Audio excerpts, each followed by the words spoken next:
नमस्कार, राधे राधे। आज हम जानेंगे कक्षा 10 विज्ञान का दूसरा चैप्टर अम्ल, क्षार व लवण, एसिड, बेस एंड सॉल्ट। इसके बारे में हम बहुत ही सरल और आसान भाषा में जानेंगे। इसका जो नोट्स पीडीएफ है मैं आपको कमेंट सेशन में दे रहा हूँ, वहाँ से आप डाउनलोड कर लीजिएगा। इसका पासवर्ड मैं अभी बता दूंगा। थोड़ा सा हम पढ़ लेते हैं कि ये अम्ल क्या होते हैं, क्षार क्या होते हैं और लवण क्या होते हैं। तो बच्चा, अम्ल वे होते हैं जो मतलब वे पदार्थ जो जलीय विलयन में H प्लस यानी कि हाइड्रोजन आयन प्रदान करते हैं, वे पदार्थ क्या कहलाते हैं? अम्ल कहलाते हैं।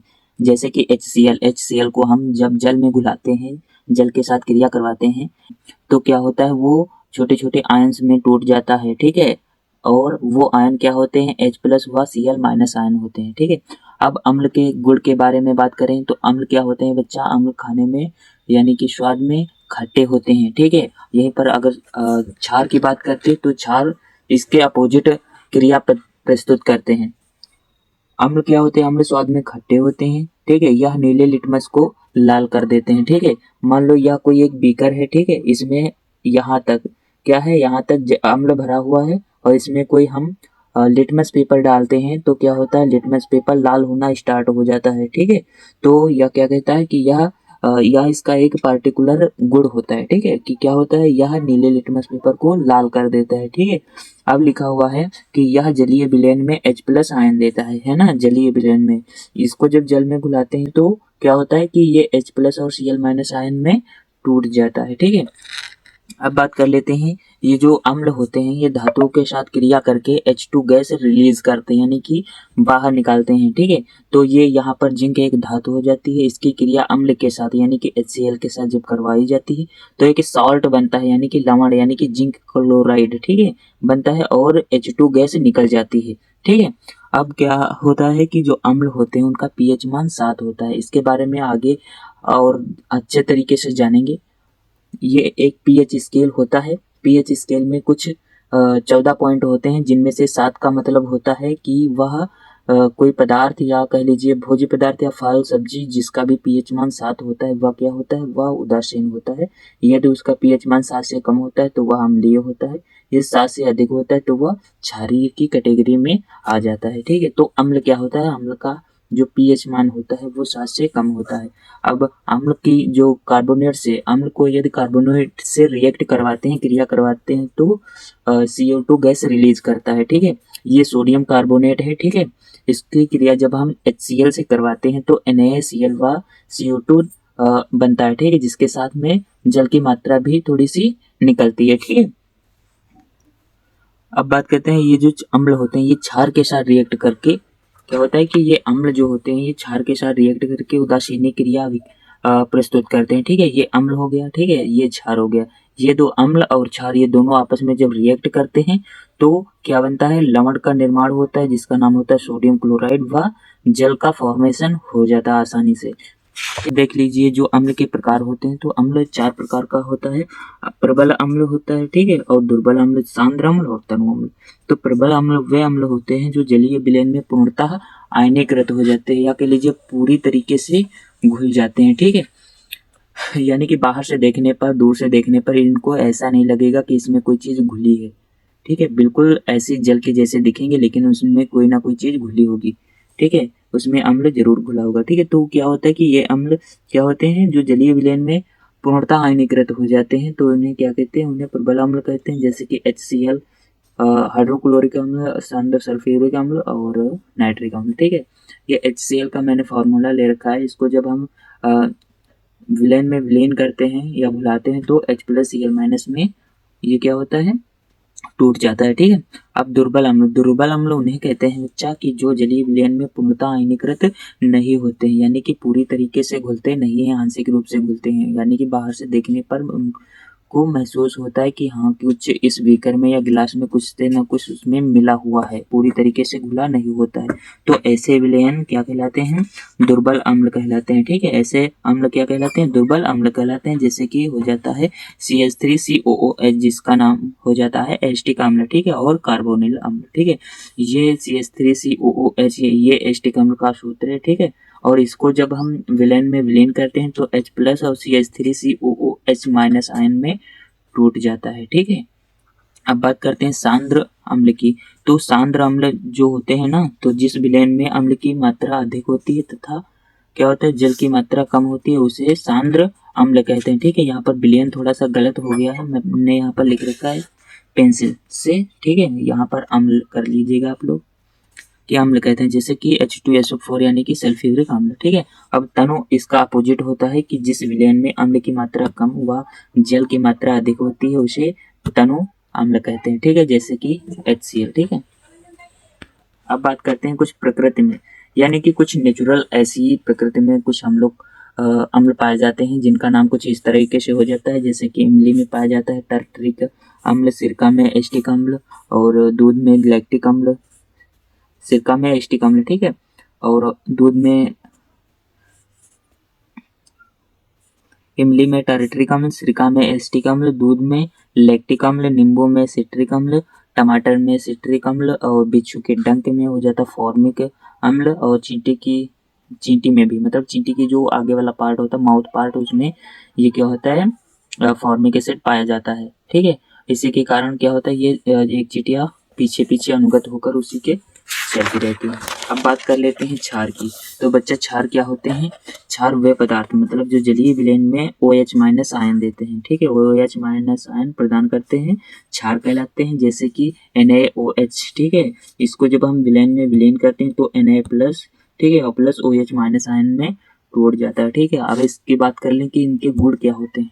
ठीक है, तो गुण इनके क्या होते हैं कि ये स्वाद में कड़वे या फिर तीखे होते हैं, जैसे कि करेला वगैरह हो गया ना, और ये मतलब इनके स्वाद में कुछ क्या तीखापन महसूस होता है। ठीक, या मतलब लाल लिटमस को नीला कर देते हैं। ठीक है, अनिल से याद कर लीजिएगा, नहीं नहीं, छालनी से, क्षार मतलब छालनी से। ठीक है, या लाल लिटमस को नीला कर देते हैं, या लाल लिटमस को नीला कर देते हैं। यह जलीय विलयन में OH माइनस आयन देते हैं। इसका pH मान 7 से अधिक होता है ना। एक pH स्केल मैंने बनाई है, ठीक है, अभी मैं बता दूंगा, तब तक के लिए ऐसे ही याद कर लीजिए। अब बात कर लेते हैं ये जो क्षार, मतलब जो क्षार हैं वो कितने प्रकार के होते हैं। क्षार भी 4 प्रकार के होते हैं। अम्ल व क्षार दोनों 4 प्रकार के होते हैं। जिस प्रकार से अम्ल जो है 4 प्रकार के हो रहे थे, 4 प्रकार के होते थे, प्रबल अम्ल, दुर्बल अम्ल, सांद्र अम्ल और तनु अम्ल। उसी प्रकार से ये क्षार भी 4 प्रकार के होते हैं, प्रबल क्षार, दुर्बल क्षार और सांद्र क्षार, तनु क्षार। ठीक है, जिसमें से प्रबल क्षार के बारे में बात करें तो वे क्षार जो जलीय विलयन में पूर्णतः आयनीकृत हो जाते हैं, यानी कि पूरी तरीके से घुल जाते हैं। बाहर से देखने पर पता नहीं चलता कि इसमें कोई क्षार मिला हुआ है, घुला हुआ है, ऐसे ही पता चलता है कि इसमें जल ही भरा है। ठीक है, जबकि उसमें किसी ना किसी रूप में जल मिला, क्षार मिला होता है। ठीक है, जैसे हो जाता है NaOH यानी कि सोडियम हाइड्रोक्साइड व पोटेशियम हाइड्रोक्साइड। सोडियम हाइड्रोक्साइड को हम जल में विलीन करते हैं तो Na प्लस और OH माइनस आयन में क्या होता है, ये टूट जाता है। अब बात करते हैं सांद्र दुर्बल की। ठीक है, तो जो दुर्बल अम्ल होते हैं, दुर्बल अम्ल वे क्षार दुर्बल क्षार, ठीक है, तो जो वे क्षार जो जलीय विलयन में पूर्णतः आयनीकृत नहीं होते हैं तो उन्हें दुर्बल क्षार कहते हैं। ठीक है, जैसे कि अमोनियम हाइड्रोक्साइड। ठीक है, ये क्या होते हैं, मतलब ऐसे होते हैं यदि हम बीकर में इनको घुलाते हैं किसी जल के साथ, ठीक है, तो उसमें क्या होता है बाहर से देखने पर पता चलता है कि हाँ कुछ इस जल में मिला हुआ है, यानी कि आंशिक रूप से ये विलयन होते हैं, पूर्णतः विलयन नहीं होते। ठीक है, ये है अमोनियम हाइड्रोक्साइड जो कि इसका मोस्ट इम्पॉर्टेंट एग्जांपल है। और इसको जब हम विलीन करते हैं तो क्या होता है, ये अमोनिया और OH अमोनियम प्लस, ठीक है, NH4 प्लस और प्लस OH माइनस आयन में क्या होता है कि टूट जाता है। ठीक है, अब बात करते हैं सांद्र क्षार की। तो सांद्र क्षार उन्हें कहते हैं जो मतलब जल मतलब जिस विलयन में क्षार की मात्रा अधिक व जल की मात्रा कम होती है। ठीक है, एक बीकर हम ले लें, ठीक है, उस बीकर में क्या करें, क्षार की मात्रा अधिक कर दें और जल की मात्रा कम कर दें। ठीक है, तो जो क्षार होगा वो गाढ़ा हो जाएगा ना उस लिक्विड में। तो क्या होता है कि जिस विलयन में क्षार की मात्रा अधिक व जल की मात्रा कम हो उसे सांद्र विलयन कहते हैं। ठीक है, जैसे कि NaOH। ठीक है, और तनु विलयन इसका अपोजिट होता है, तनु क्षार। ठीक है, तनु क्षार को क्या कहते हैं कि जिस विलयन में क्षार की मात्रा कम, उसमें अधिक थी इसमें कम। ठीक है, जिस विलयन में क्षार की मात्रा कम व जल की मात्रा अधिक होती है उसे तनु क्षार कहते हैं। तनु का दूसरा नाम होता है तरल। ठीक है, तरल तभी होगा जब उसमें जल की मात्रा अधिक होगी, ठीक है, जैसे कि कैल्शियम हाइड्रोक्साइड, ठीक है, कैल्शियम हाइड्रोक्साइड। अब बात कर लेते हैं लवण की। तो लवण का इंग्लिश नाम होता है सॉल्ट, ठीक है। ये क्या होता है, अम्ल व क्षार दोनों के कंबाइन से, मतलब जब अम्ल और क्षार दोनों क्रिया करते हैं तब क्या बनता है, तब लवण का निर्माण होता है, ठीक है। जब अम्ल और क्षार आपस में क्रिया करते हैं तो जो पदार्थ बनता है उसे लवण कहते हैं, तथा यह जो रिएक्शन होती है वह उदासीन अभिक्रिया कहलाती है, ठीक है। लवण के प्रकार, तो लवण भी क्या होता है, ये लवण जो है 3 प्रकार के होते हैं, तो जिनमें से पहला हो जाता है तटस्थ लवण, यानी कि नेचुरल सॉल्ट। तो ये क्या होता है, प्रकृति में ऐसे ही पाए जाते हैं वे सॉल्ट जो जल में घुलने पर, ठीक है, जल में घुलने पर ना तो अम्लीय प्रकृति दर्शाते हैं और ना ही क्षारीय होते हैं, मतलब न अम्ल होते हैं न क्षार होते हैं, ठीक है। उन्हें क्या कहते हैं, उन्हें नेचुरल सॉल्ट या तटस्थ लवण कहते हैं, ठीक है। ऐसे लवण प्रबल अम्ल व प्रबल क्षार के मिश्रण से बनते हैं, ठीक है। ये HCl हो गया प्रबल अम्ल, और ये NaOH हो गया प्रबल क्षार, ठीक है। इनकी दोनों की जब क्रिया आपस में करवाई जाती है अम्ल व क्षार की, तो क्या बनता है, नेचुरल सॉल्ट, यानी कि तटस्थ लवण बनता है, ठीक है, और प्लस जल बनता है। अब सेकंड बात कर लेते हैं अम्लीय लवण, ठीक है। वे सॉल्ट जो जल में घुलकर अम्लीय विलयन बनाते हैं, ठीक है, उन्हें क्या कहते हैं, अम्लीय लवण कहते हैं, ठीक है। ऐसे लवण प्रबल अम्ल व दुर्बल क्षार के मिश्रण से बनते हैं, ठीक है, जैसे कि HCl व NH4, यानी कि हाइड्रोक्लोरिक अम्ल यहाँ पर क्या है, प्रबल अम्ल है, और अमोनियम हाइड्रोक्साइड ये दुर्बल क्षार है, ठीक है। इसकी जब हम क्रिया करवाते हैं तो अमोनियम क्लोराइड बनता है, जो कि क्या है, अम्लीय लवण है, ठीक है, और जल निकल जाता है। क्षारीय लवण किसे कहते हैं, तो वे सॉल्ट या वे लवण जो जलीय विलयन में घुलकर क्षारीय विलयन बनाते हैं, ठीक है, उन्हें क्या कहते हैं, क्षारीय लवण कहलाते हैं, ठीक है। ऐसे लवण दुर्बल अम्ल व प्रबल क्षार, ठीक है, दुर्बल अम्ल व प्रबल क्षार के मिश्रण से बनते हैं। यहाँ पर जो कार्बोनिल अम्ल है, ठीक है, H2CO3, ये इसे कहते हैं कार्बोनिल अम्ल, ये क्या है, ये दुर्बल अम्ल है, और NaOH जो क्या है, सोडियम हाइड्रोक्साइड है, ये क्या है, प्रबल क्षार है।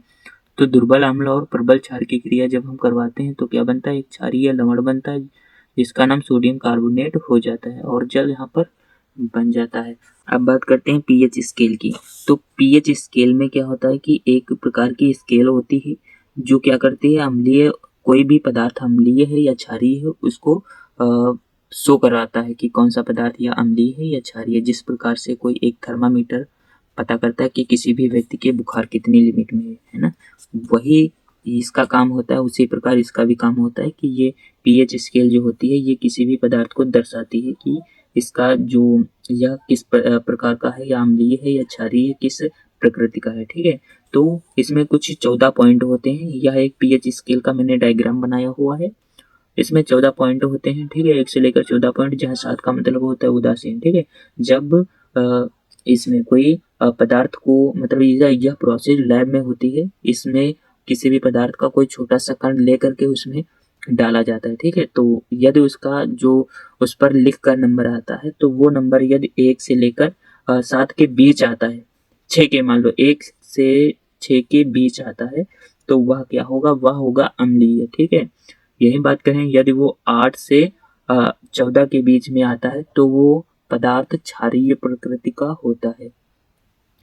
अगर 7 आता है इसी कंडीशन में तो वह पदार्थ उदासीन कहलाता है, यानी कि अम्लीय की प्रकृति थी वह स्वाद में खट्टा होता है, और क्षारीय की प्रकृति की वह स्वाद में तीखा होता है। तो बच्चा वो अगर 7 आएगा तो इसका कहने का मतलब है कि वो पदार्थ न स्वाद में खट्टा होगा और ना ही स्वाद में तीखा होगा, उसकी प्रकृति क्या होगी, स्वादहीन होगी, इसलिए उस यदि 7 आया है तो उदासीन की कैटेगरी में आएगा। कुछ हमने यहाँ पर पीएच स्केल के नापे गए कुछ यहाँ पर फलों के नाम ले रखे हैं जिनका पीएच मान, मतलब जो अम्लीय प्रकृति के होते हैं और क्षारीय प्रकृति के होते हैं और उदासीन प्रकृति के होते हैं, ठीक है। तो नींबू हो जाता है जिसका पीएच मान 2 होता है, ठीक है, और सिरका पीएच मान 3, संतरा पीएच मान 4, ये सब क्या है, ये अम्लीय प्रकृति के हैं, ठीक है। और उदासीन में आ जाता है शुद्ध जल यानी कि 7 पीएच मान, नमक पीएच मान 7। यहीं पर बात करें क्षारीय की तो बेकिंग सोडा पीएच मान 8, वॉशिंग सोडा पीएच मान 11, और चूने का पानी और पीएच मान 12। तो किसी भी पदार्थ की ये पीएच मान ओवरऑल जो मैंने दे रखा है ये प्रकृति को दर्शाता है, कोई भी पदार्थ अम्लीय है या फिर क्षारीय है। तो इसके बारे में थोड़ा सा पढ़ लेते हैं। किसी भी पदार्थ की प्रकृति अम्लीय है या क्षारीय यह जानने के लिए सोरेनसन नामक वैज्ञानिक ने सर्वप्रथम 1909 में पीएच स्केल की खोज की थी। ठीक है, तो यह लैब में अगर प्रोसेस करवाते हैं ना, तो मैंने अभी बताया कि किसी पदार्थ की पीएच मान यदि 7 से कम है, ठीक है, तो वह क्या होगा, वह 7 से कम होगी। मान लो 1 से लेकर 6 के बीच में है तो वह अम्लीय होगा। यदि 8 से लेकर 14 तक है तो वह क्षारीय प्रकृति का होगा। यही बात करें कि 7 है तो वह उदासीन होगा। ओवरऑल वही लिखा है, आप लोग पढ़ लीजिएगा। अब बात करें इसका महत्व क्या है हमारी लाइफ में, कि यह जो हमारे पेट में HCl अम्ल होता है, ठीक है, वो क्या करता है, भोजन को पचाने में हमारी मदद करता है। एक तो ये इम्पोर्टेंस हो गया। दूसरा महत्व इसका ये हो गया कि अम्लीय मिट्टी में जो फसल होती है अच्छी नहीं होती है, इसलिए क्या होता है कि मिट्टी में बुझा चूना मिलाकर उसे सही किया जाता है। यानी कि अम्लीय जो मिट्टी होती है उसमें फसल नहीं होती है, इसलिए उसमें उसको हल्का सा क्षारीय बना दिया जाता है। किसकी वजह से, तो बुझा चूना मिला करके। ठीक है, अब क्या होता है कि मुंह में पीएच मान अधिक होने के कारण कम होने के कारण क्या होता है, अब भाई कम होगा तो वहाँ क्या होगा, मुंह में जो दांत होंगे वो क्या सड़ने या कह लीजिए बैक्टीरिया वगैरह लग जाएंगे।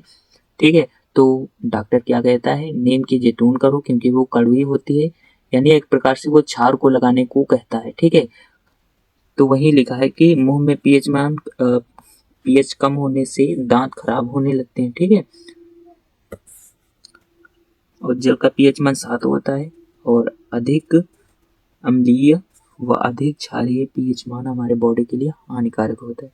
यानी कि जल का पीएच मान 7 होता है। ठीक है, यहीं पर बात करें कि यदि ज़्यादा हो जाए और कम हो जाए तो भी हमारी लाइफ के लिए बहुत ही हानिकारक होता है। ओवरऑल मेरा चैप्टर समाप्त होता है आज का।